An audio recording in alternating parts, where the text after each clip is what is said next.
la propuesta, menciono esto porque después, para que tengan la referencia, por si se los paso a Andrea, menciono esto porque me parecía interesante poder hacer una primera introducción a lo que son las transformaciones del mundo del trabajo con perspectiva de género, que es un tema que atraviesa la materia, evidentemente, porque, digamos, la fecha, pensar desde la dictadura hasta la actualidad es pensar el modelo, digamos, un modelo, una forma del capitalismo asociada al neoliberalismo. Entonces pensar las transformaciones del mundo del trabajo conecta no solamente transformaciones en el marco de la legislación, en el marco de las prácticas sindicales o de las prácticas de las organizaciones del trabajo, sino sobre todo transformaciones de conjunto, transformaciones sociales que impactan en la vida del trabajo, en la vida de las familias, también impactan en la forma en la que el Estado interviene a través de políticas públicas. Entonces, básicamente para, digamos, ponerle un título, podría ser Transformaciones del mundo del trabajo durante el neoliberalismo, y un subtítulo sería como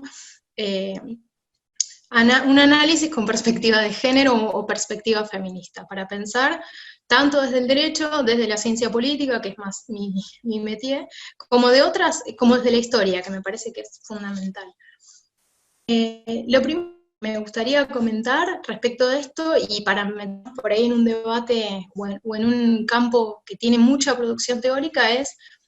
que la historia social y la historia social y la historia del trabajo tienen larguísima data, obviamente, asociada a muchísimas tradiciones, que ahí podemos conectarlo con todo lo que tiene que ver con los estudios de organizaciones del trabajo, con estudios de organizaciones sindicales y gremiales, que en Argentina se pueden remontar, para poner una fecha específica, a la primera mitad, o sea, al peronismo, a la primera mitad del siglo XX, obviamente con tradiciones que anclan mucho más atrás y que, bueno, podemos rastrearlas en el anarquismo, en el socialismo, y que obviamente tenemos una tradición en función de que el modelo sindical argentino tiene una fuerte presencia a nivel local y en comparación con otras experiencias de la región, y una fuerte presencia incluso en la actualidad. Hay muchísima producción. Pero a mí lo que me interesaba era pensar o señalar en qué momento y por qué la historia, hablamos de historia de género o historia de las mujeres o historia con perspectiva feminista, que es algo mucho más moderno y que no casualmente, me parece, coincide el surgimiento de ese campo de estudios, que también es multidisciplinar, con el fin de la dictadura y la vuelta de la democracia. Si bien existía una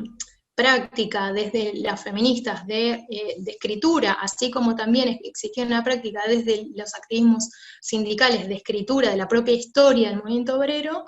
lo cierto es que la historia del trabajo no, digamos, se construyó, al igual que han visto en Derecho y si tuvieron clases con Andrea, desde una perspectiva androcéntrica, etnocéntrica y eurocéntrica. En Argentina o en América, digamos, el modelo es más inspirado en la Constitución de Estados Unidos, pero digo, en términos de la historia, de los estudios de la historia del trabajo, la perspectiva coloca al sujeto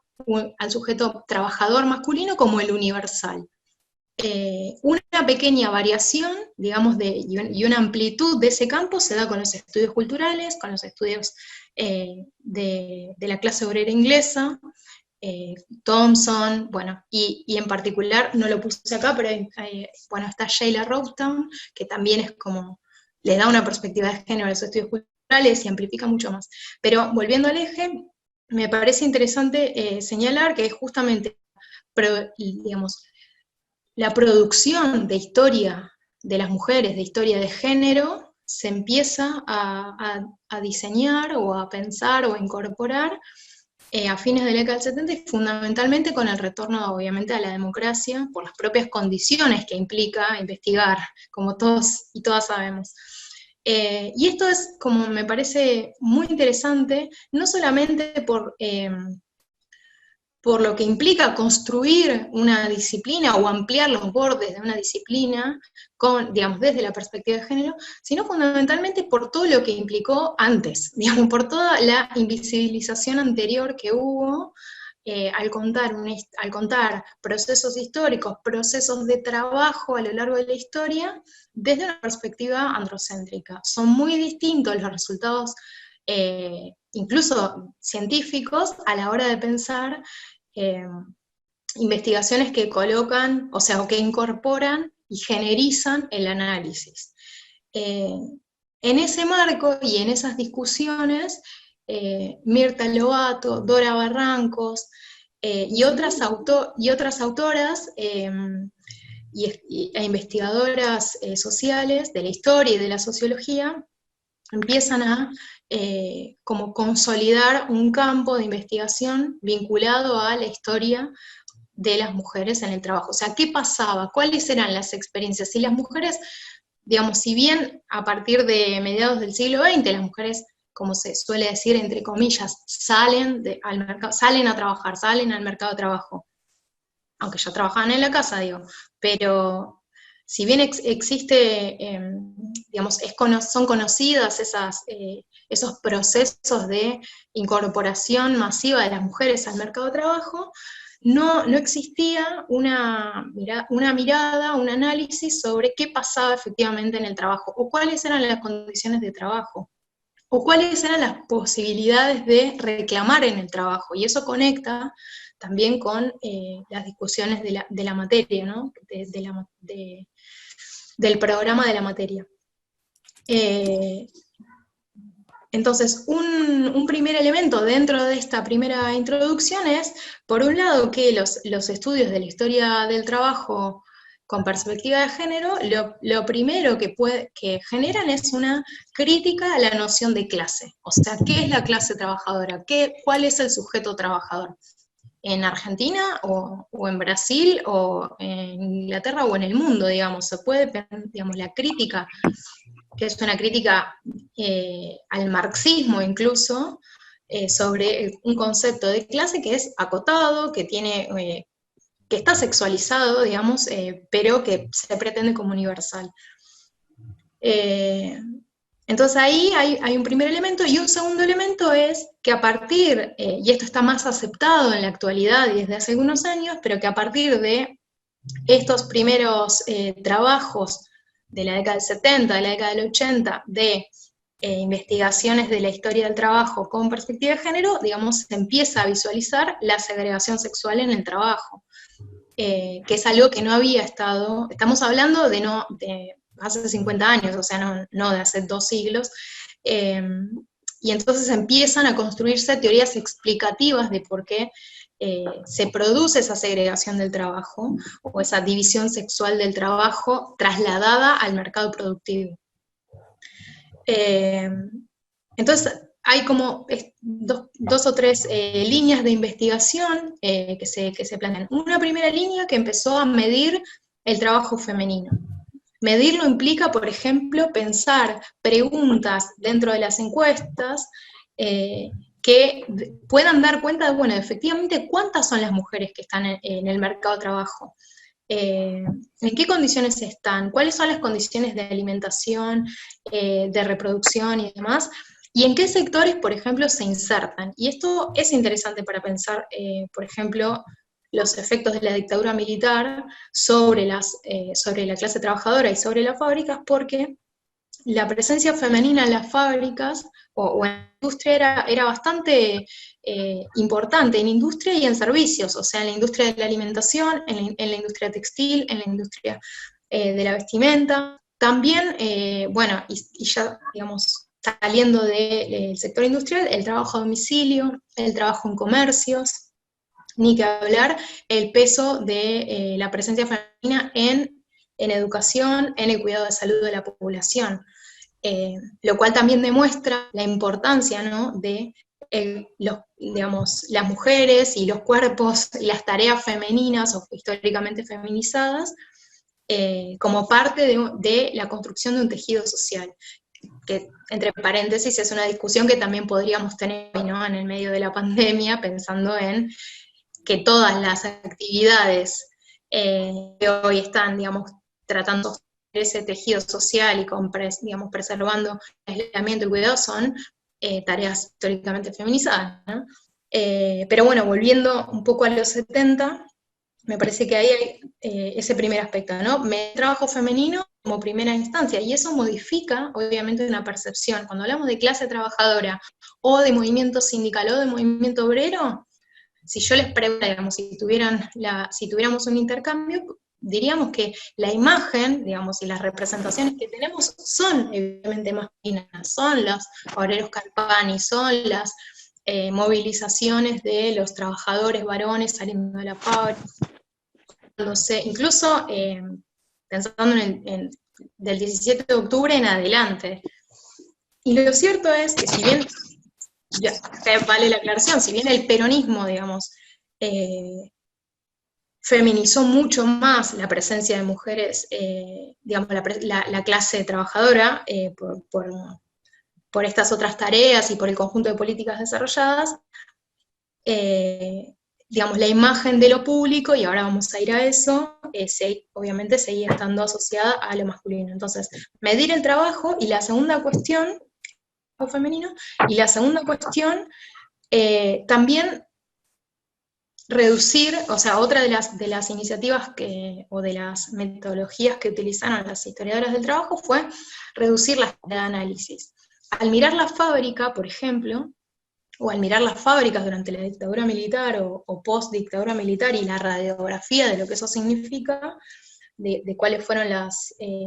digamos, las políticas represivas, sobre quiénes, bueno, eso podemos conocerlo si hay una reducción del análisis en la escala. Entonces, plantealo, por ejemplo, es que la posibilidad de generizar, o sea, de dejar de considerar que la historia es asexuada, para analizar y explicar relaciones, no solamente entre los obreros y la patronal, sino también entre trabajadores varones y mujeres. Y también diferencias internas que existen, o sea, no es la misma experiencia la de una trabajadora adulta que la de una joven, una soltera, en ese contexto, ¿no? Que una casada, hoy podríamos decir, de diferentes formas de convivencias, pero digo, pensando en los 70, que todavía está como más estructurado. Que obviamente, si tiene hijos, que si no tiene hijos, y eso empezó a delinear también otras formas de hacer sociología de la historia de las trabajadoras y también de estos estudios. La tercera cuestión, que es quizá la que más conecta con la discusión con las discusiones que vienen teniendo, tiene que ver efectivamente con la división del espacio público y el espacio privado. Clave para analizar también el discurso de la domesticidad, o sea, no solo, digamos, la construcción de leyes y de políticas y la intervención del Estado sobre el mundo del trabajo se construyó, obviamente, como en la mayoría de los estados modernos, con un discurso de lo público y un discurso de la domesticidad. Y esa división acompañó el desarrollo del capitalismo, las formas que asumió la construcción de la modernidad, sobre una dicotomía imaginaria, que estos son temas que Andrea también ha estudiado y que puede como también complementar, pero me parece que lo interesante de pensar, y lo que pusieron estas historiadoras en cuestión, es que es una falsa dicotomía, ya lo sabemos obviamente, gracias a las feministas, pero es una falsa dicotomía en términos de impacto, porque son conocidos los efectos que tiene el trabajo fabril sobre el hogar. O sea, digamos, pensar que el trabajo por fuera de la casa está disociado de los efectos que pueda tener en el hogar, cuando la misma persona que trabaja afuera tiene que volver a comer y a cuidarse y a bañarse y a descansar en el hogar, es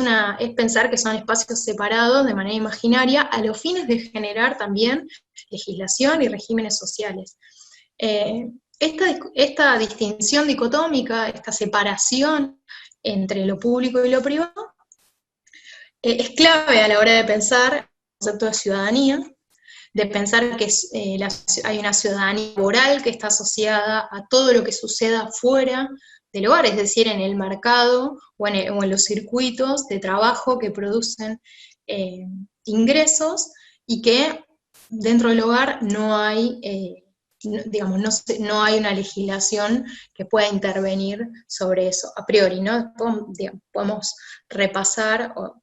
no es tanto mi tema, pero digo, podemos repasar como leyes de protección y más. Pero hasta entonces, y estamos hablando todavía de los 70, digamos, esa distinción es clave para pensar entonces la ciudadanía. Por lo tanto, la participación en los debates, en los asuntos públicos, donde la intervención de las mujeres quedó muchas veces subsumida en el universal del ciudadano varón, y en otras ocasiones quedó marginada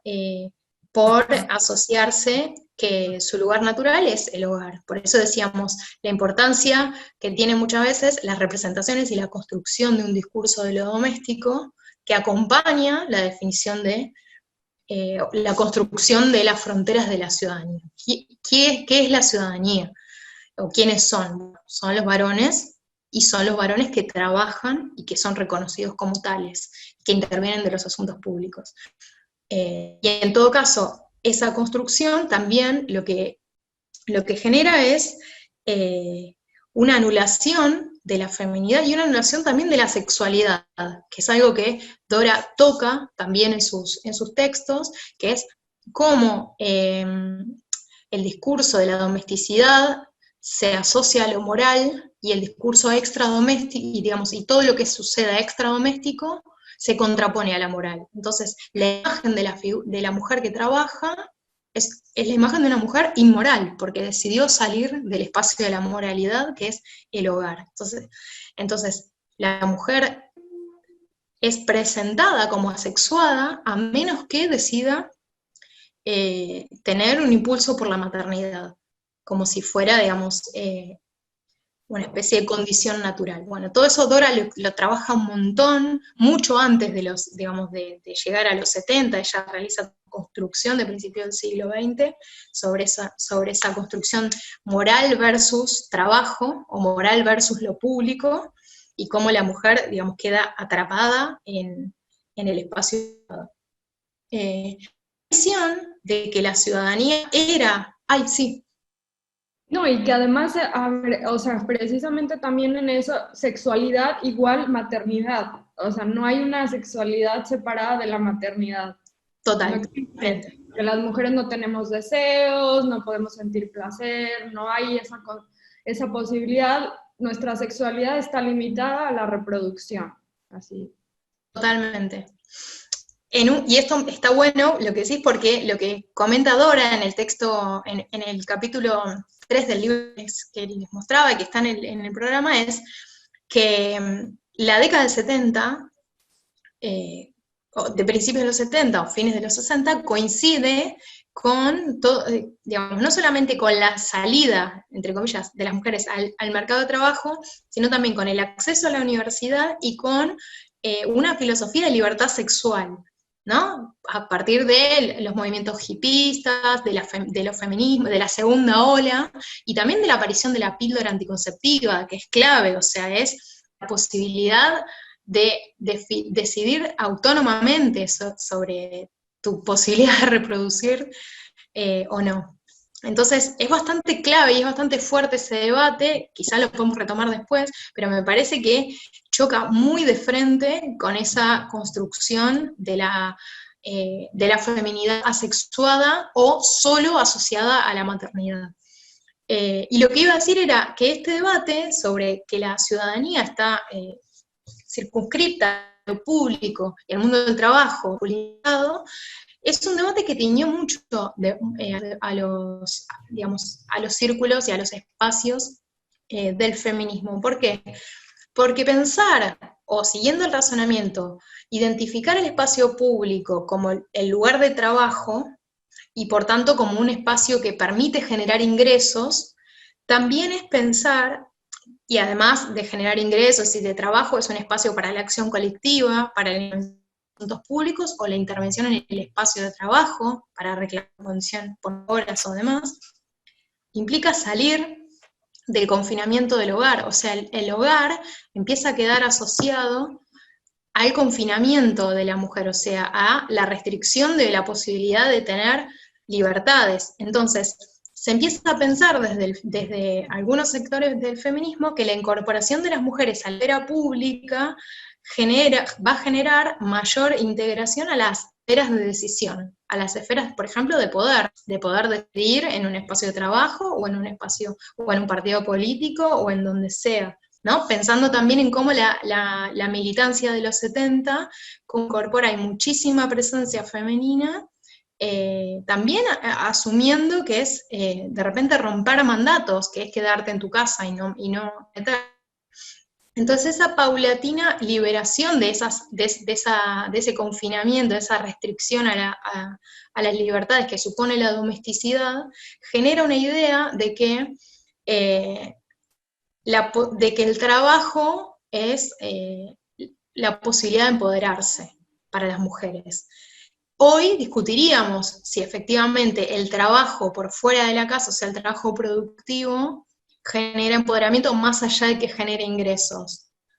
por discusiones que vinieron posteriormente, que es la doble, triple jornada de trabajo. Entonces, la liberación que supuso poder acceder a ingresos propios para las mujeres, no se dio liberar las cargas dentro del hogar, sino que se sumó otra jornada de trabajo. Entonces, bueno, ahí queda un debate abierto, digamos, pensando en ese contexto. Elizabeth Shin, que también es una investigadora argentina que ha sido pionera en los estudios de género y familia, mostró en algunos de sus trabajos los inconvenientes que derivan de esta división vacante que establece que lo público es el espacio para la liberación y que el hogar genera un confinamiento, ¿no? Bueno, pero eso lo podemos seguir pensando después. Entonces, retomando un poquito lo que veníamos desarrollando, esta idea de construir un ideal de domesticidad asociado a la restricción, digamos, asociado al femenino, asociado a la moral, asociado a la familia, se construye de manera análoga enfrentada a otros ideales, que son, por ejemplo, ideales que valoran el trabajo asalariado, que valoran la presencia en actos públicos, en actos gremiales o sindicales. La domesticidad se contrapone, por ejemplo, a la fraternidad masculina, o sea, se marcan líneas claras de división. Lo doméstico, estoy medio obvia, pero si seguimos la línea de razonamiento, me parece que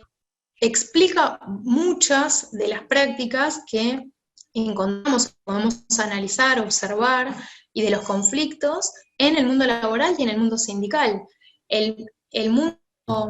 del trabajo asalariado o el mundo de lo público, la presencia en espacios políticos, en espacios sindicales, está de una legitimidad que es medio incuestionable, o sea, está jerarquizada por encima de lo público, y la legitimidad incuestionable la tienen los varones que participan de esos espacios públicos y de esos ámbitos de sociabilidad. Pensemos, por ejemplo, hoy ya, digamos, es menos común porque hay muchos de esos ritos que están, digamos, atravesados por la digitalización de la comunicación. Entonces hay mucho de eso que se genera, que se resuelve por WhatsApp, por redes sociales, pero pensemos en prácticas de sociabilidad que se generaban en torno a espacios políticos o espacios sindicales o espacios incluso de la militancia universitaria alrededor de los cafés, o sea, las reuniones de rosca, comillas, de política o de definiciones en torno a espacios vinculados a los cafés o otro tipo de espacios donde la presencia masculina es incuestionable. O sea, si alguien, o sea, bueno, podemos hablar de estas prácticas más adelante, pero me parece que eso termina de marcar o de visibilizar, digamos, ya estaba marcado, termina de visibilizar que el discurso de la domesticidad aparece en contraposición a un discurso legitimado de participación en el espacio público, asociado a los varones y asociado a la ciudadanía, ¿no? Si bien en Argentina, y esto hay que aclararlo y mencionarlo, la expansión de los derechos sociales de las mujeres estuvo ligado a expansión de derechos políticos, eso no necesariamente modificó percepciones y representaciones sobre la mujer como sujeto político. Podía votar, pero participar de una rosca de fe, un poquito más difícil. Hay un concepto que menciona Lobato en el texto, que toma de otra autora, que se llama democracia exclusiva. No sé si le suena, pero bueno, implica esto, no reglas que excluyen de manera explícita, sino que lo hacen por una serie de impedimentos reales o imaginarios que están asociados a representaciones jurídicas, médicas, filosóficas. Entonces ahí hay como los famosos imaginarios o representaciones de género que también construyen u operan en la división sexual de trabajos y de roles. Algunas cositas más como para avanzar en la discusión. Decía hablado, hay una mirada de las historiadoras y sociólogas del trabajo sobre la acción estatal y también sobre la acción colectiva. Y esto es como parte de lo último del texto de Lobato. Sobre la acción estatal, lo que menciona es que si bien, digamos, recién, durante la primera mitad del siglo XX se ampliaron las fronteras de la ciudadanía social y en términos políticos para las mujeres por los derechos sancionados durante el peronismo, hay que señalar también que durante los 60, durante los 70, y eso los y las abogadas laboralistas lo deben explicar y conocer mejor, pero todas las normas que acompañaron las conquistas de derechos laborales excluyeron mayoritariamente demandas de las propias trabajadoras. Esto lo dice Lobato, pero también lo dicen otras historiadoras, que es, tiene que ver con esa idea de que las mujeres tenían cierto carácter pasivo en las intervenciones en los espacios de trabajo. Entonces, parte de lo que podemos desentrañar, que no es que existiera tal pasividad, sino que muchas de las demandas que estaban asociadas a las condiciones de trabajo de las propias mujeres o eran desoídas o eran subsumidas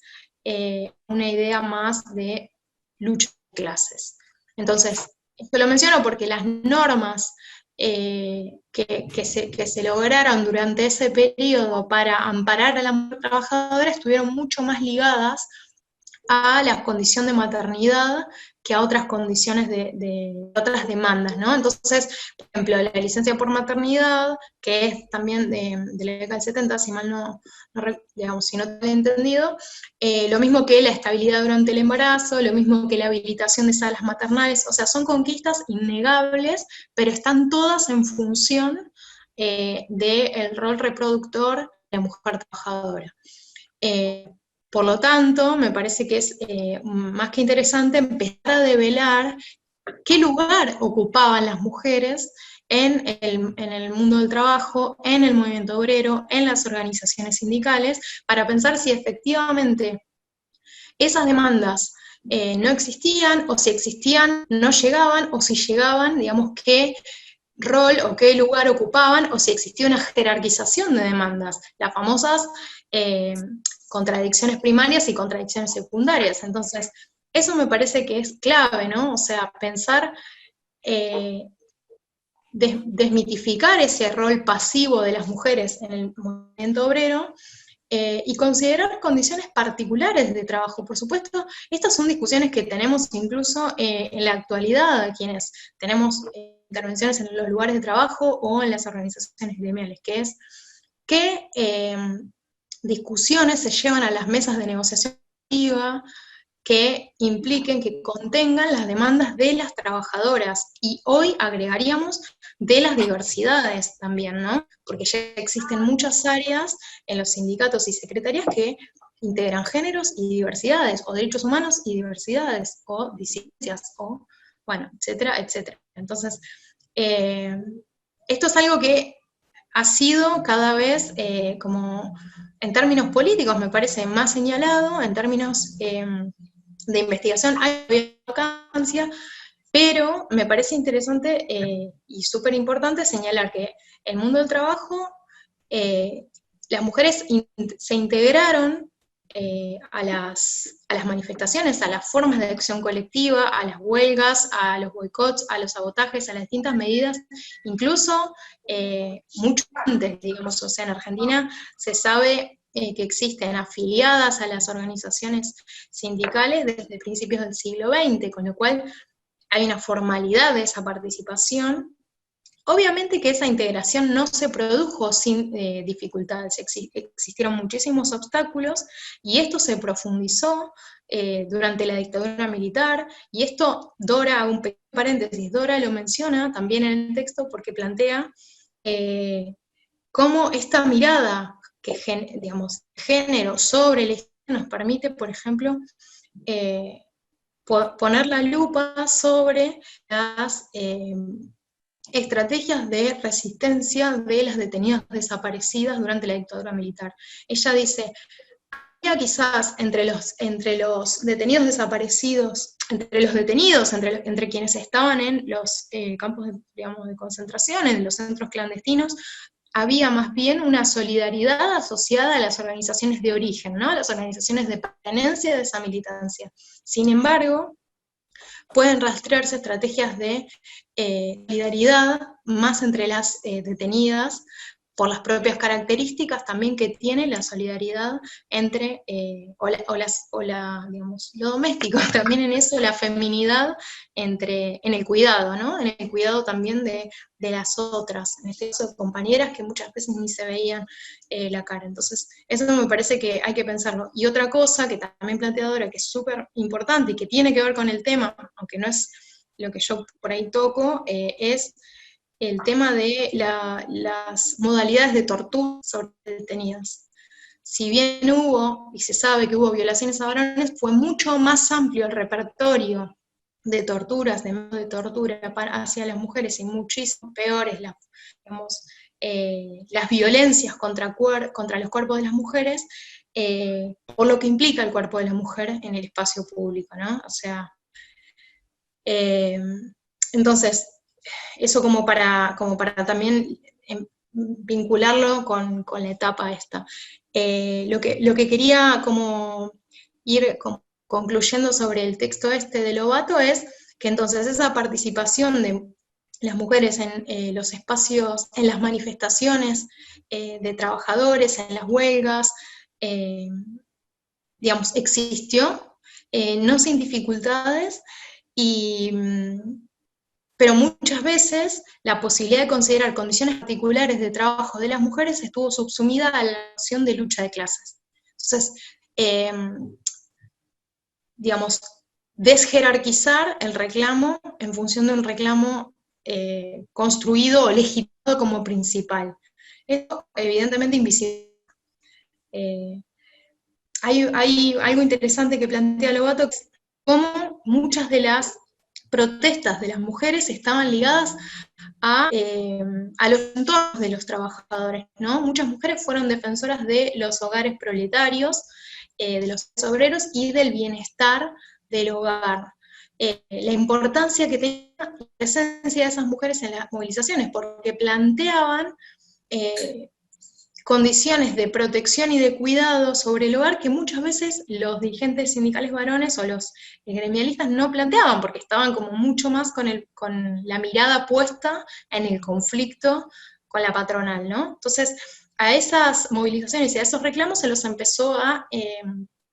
como a analizar bajo la noción de movimientos sociales, una noción y un concepto súper válido para analizar organizaciones de protesta de sectores populares. En la Argentina, bueno, recorrió estos 50 años y hoy todavía seguimos hablando de las protestas y las modalidades de lucha de los movimientos sociales que siguen estando y cada día más feminizados, o sea, tienen el 75%, 80% de sus bases son trabajadoras. De hecho, lo podemos, digamos, las demandas de ingreso familiar ahora en pandemia están muy atravesados por la condición de las mujeres que cuidan, que crían y que están en los comedores. Pero bueno, importante pensar este lugar de la mujer en la lucha obrera, y sobre todo importante pensar, y esto tiene que ver con la división sexual del trabajo, el problema de la conciliación del tiempo, ¿no? Cómo siendo activista, militante o trabajadora, digamos, más o menos involucrada en los 70, en los 80, e incluso en la actualidad, hay que organizarse el tiempo para dividirlo entre el trabajo, la protesta y los cuidados. Entonces eso es un problema, evidentemente, es un problema que los varones no tienen, y que en términos mayoritarios, no para pensar, no, bueno, yo conozco uno o mi compañero, no, se entiende que es un problema estructural. Por lo tanto, me parece que incluso contando todas estas dificultades, pensar la conformación de la ciudadanía desde la perspectiva de género implica también reconocer que efectivamente el acceso al mundo del trabajo, el acceso a la posibilidad de participar en ámbitos públicos, y sobre todo en la movilización, en la protesta laboral, funcionaron y fueron parte del empoderamiento, porque implicó en ese contexto y posteriormente la posibilidad de tener acceso a espacios donde se discute, en este caso, poder de los trabajadores. Pero es interesante pensar, aunque sigue siendo, hay muchos aspectos para debatir, pero como posibilidad de participar del mundo del trabajo y de las organizaciones sindicales y políticas, son una fuente de empoderamiento, me parece. Bueno, no sé si hasta ahí como que hay algún comentario. Puedo mencionar también algunas cuestiones del texto de Dora. Yo quería como agregar algo que me pareció muy importante que mencionaste, que es cómo o sea, los delitos de lesa humanidad eran, o sea, más violentos en contra de las mujeres que estaban en campos clandestinos de detención,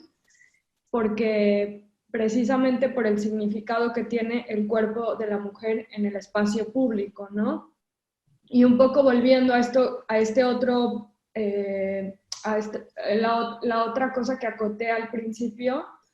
que fue, bueno, el cuerpo de la mujer es como, o es madre o es hipersexualizado. Entonces, la mujer militante, precisamente porque era mujer que había violado eso, había transgredido, porque había salido al espacio público, a ese espacio que no le pertenece a las mujeres. Entonces era una mujer que era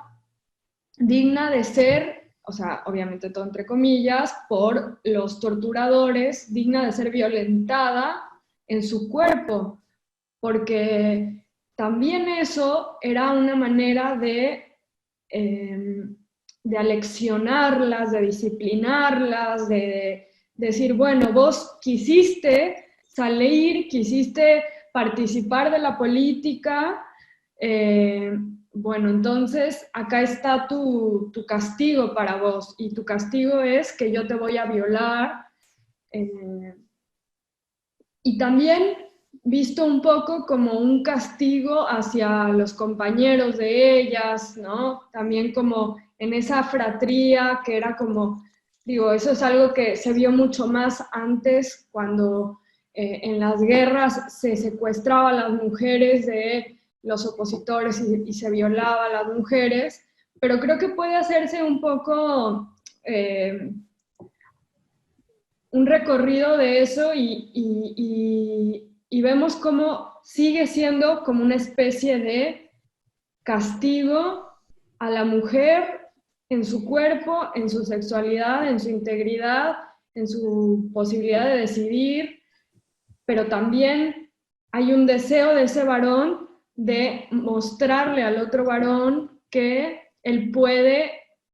invadir ese territorio que no le pertenece porque es del otro, ¿no? Y demostrarle a su oponente que está invadiendo su territorio, que para la concepción de él, para su imaginario, es el cuerpo de esa mujer. Y bueno, como las luchas de las feministas para lograr que el delito de violación fuera considerado un delito de lesa humanidad, un crimen de lesa humanidad, perdón, que fue muchísimo tiempo, pasó muchísimo tiempo para que la violación fuera considerada como un delito, como un crimen aparte que las otras formas de tortura a las mujeres que habían sido secuestradas durante la dictadura. Me parece, un comentario, me parece súper interesante y pertinente porque un poco con lo que mencionó el compañero, ¿no? Esa idea de ultrajar el cuerpo femenino que decide así como un movimiento, digamos, salir de la casa y ocupar el espacio público, que es el arte, digamos, que al día de hoy no porque estamos en nuestras casas, pero que hasta antes del confinamiento era, bueno, que salió, si le gusta salir, y además con ese desarrollo, y además toda una carga sobre el cuerpo femenino como culpable de lo que le sucede y a los riesgos que se expone por el lugar que le fue asignado, que es el hogar. Y hay algo súper que me pareció, que me resonando de lo que decías, Andrea, que es cómo un aleccionamiento sobre el cuerpo femenino, pero también sobre las masculinidades que se consideran en una posición de menor jerarquía, ¿no? Como es este caso, los torturadores sobre los torturados, varones. En La Nación y sus otros, Rita Segato, algo que va muy en la línea con lo que vos estabas desarrollando, que es la lógica de la violencia como fundante de un régimen, ¿no? Entonces, todos saben que se ha escrito y estudiado un montón sobre la organización sistemática de personas durante la dictadura. Estamos dando cuenta es que al interior de ese organizado existía una lógica, digamos, un men de uso de la violencia para aleccionar cuerpos y para también otras masculinidades, o en este caso a otros varones, más que otras masculinidades, otros varones que eran superiores y objeto de castigo por haber practicado una ideología, una militar o defender ideales que no son los que esa... Y eso tuvo consecuencias muy dramáticas en el contexto, y aún hoy, digamos, el uso de violencia sobre los cuerpos en los distintos formas de objetivar el cuerpo, despojar la física de su concepción de sujeto de derechos y de establecer una jerarquía. Hoy en aislamiento se puede ver, no era el tema, digamos, el compañero respecto a la violencia ejercida en los hogares o violencia doméstica, también funciona con esa lógica, digamos, el aleccionamiento de ese cuerpo al que se considera o inferior o despojado de derechos.